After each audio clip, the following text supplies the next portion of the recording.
Cuando el vicio invade a una familia, el que más ama es quien más sufre.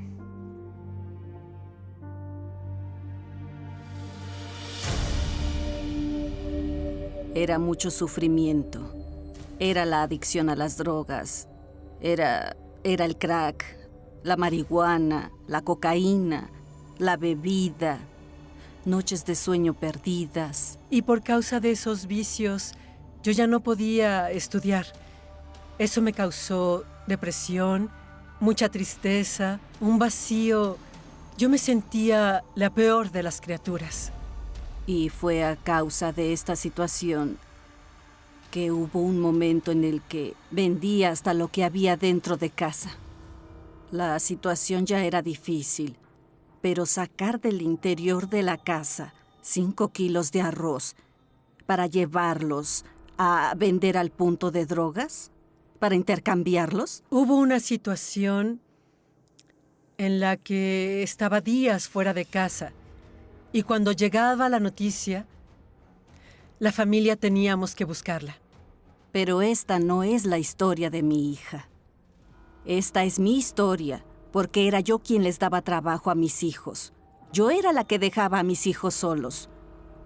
Ellos pasaban hambre por mi causa, porque yo era la madre del crack. Yo era la que usaba drogas. La negligencia con sus propios hijos. ¿Cómo una madre llegó a este punto?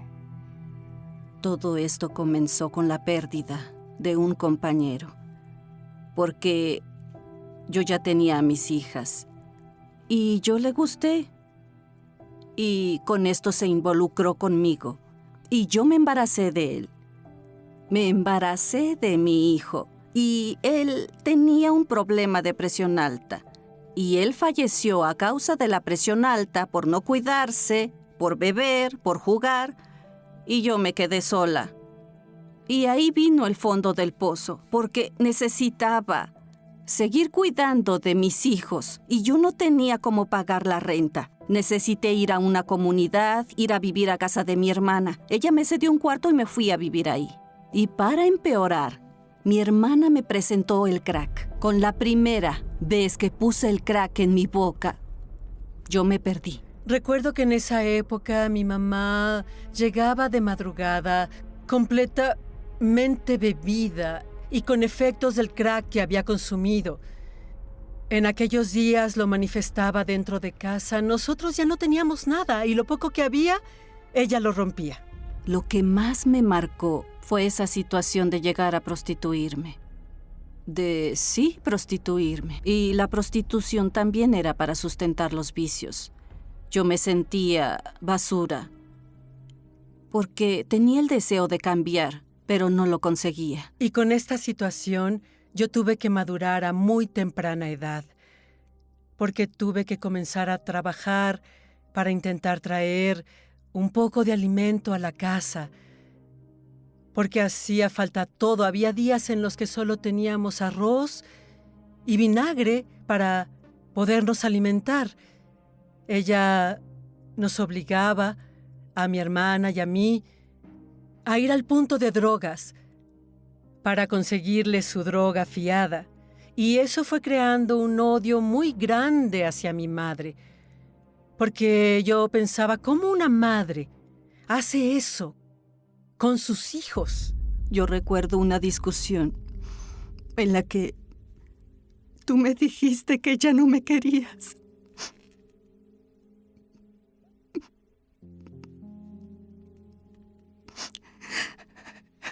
Perdón, pastor.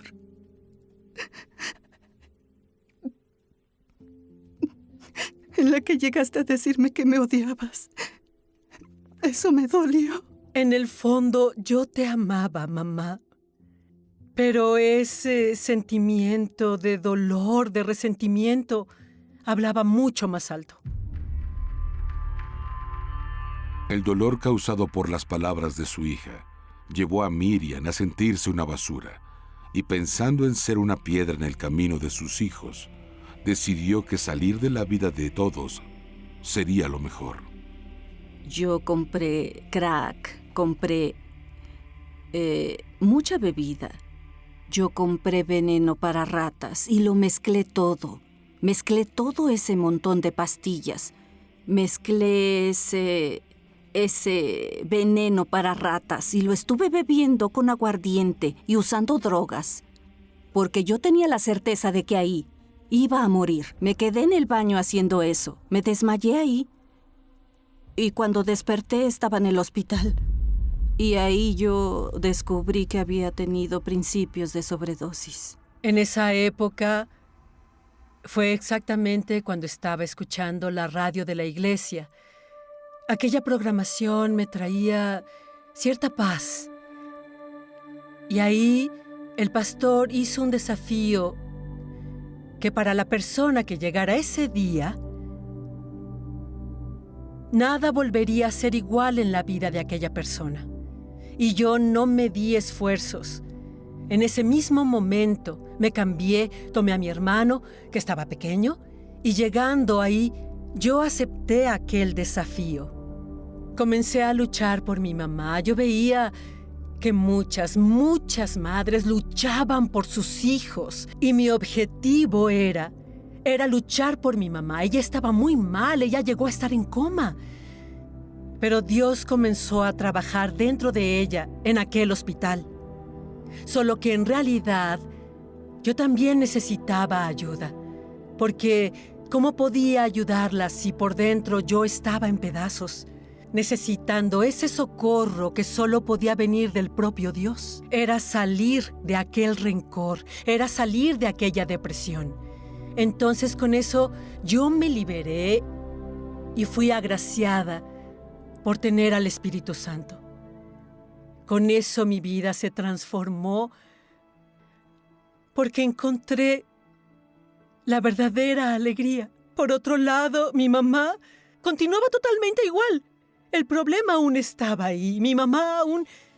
Pero dentro de mí había una fuerza, algo que viene del cielo. Y en aquella situación yo me vi llena de aparatos. Hice una oración. Yo platiqué con Dios que si me sacaba de esa situación, que si me daba otra oportunidad, que la puerta que Él me mostrara yo iba a entrar y no iba a salir más. Así fue como salí del hospital y en cuanto estuve en condición, fui a la casa de Dios, fui a la iglesia. Fue muy fuerte porque estaba tan sedienta, estaba tan lastimada.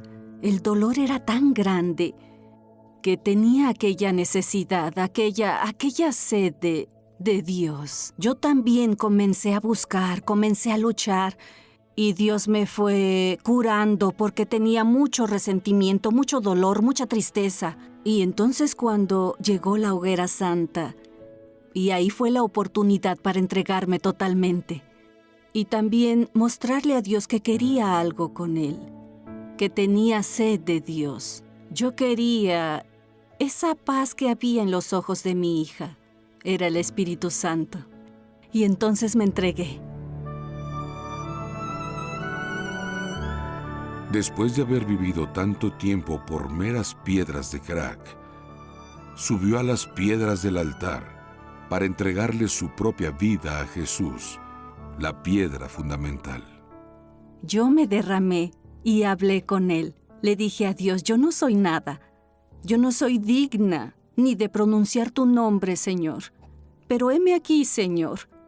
Yo te necesito, Señor. Necesito de tu Espíritu. Porque sin ti, Señor, ¿qué va a ser de mi vida? Si vuelvo a este mundo, ¿qué va a ser de mí? Y cuando pasé por aquel altar, ni siquiera tuve que llegar al final. Dios entró dentro de mí, porque es una cosa muy, ¿sabe? No tengo modo de explicar, pero la sensación maravillosa del perdón, de la certeza de que todo saldrá bien, de que todo va a cambiar, de que Dios está con nosotros. Eso sucedió conmigo. No descendí sola. Yo descendí con su compañía. Una nueva Miriam encuentra a una nueva Fabiana y juntas ahora construyen la relación que Dios idealizó entre madre e hija. Nos convertimos en las mejores amigas. Yo suelo decir que entregué a una mamá al altar y el altar me dio otra mamá. Hacemos nuestras comidas, nuestros juegos. Ahora tengo un esposo que está presente. Hoy yo tengo una madre de verdad, una compañera, una amiga. Es la mamá que verdaderamente siempre soñé. Después de ella vino mi hermana, vino mi hermano, vino mi cuñado, y desde entonces hoy nosotros compartimos esa misma fe. Dios puede levantar de las piedras, hijas de Abraham. Y yo era una piedra, pero era una piedra de crack. Y Dios me mostró que hay solución. Miren, estoy aquí. Te amo, mamá. Y yo te amo, hija.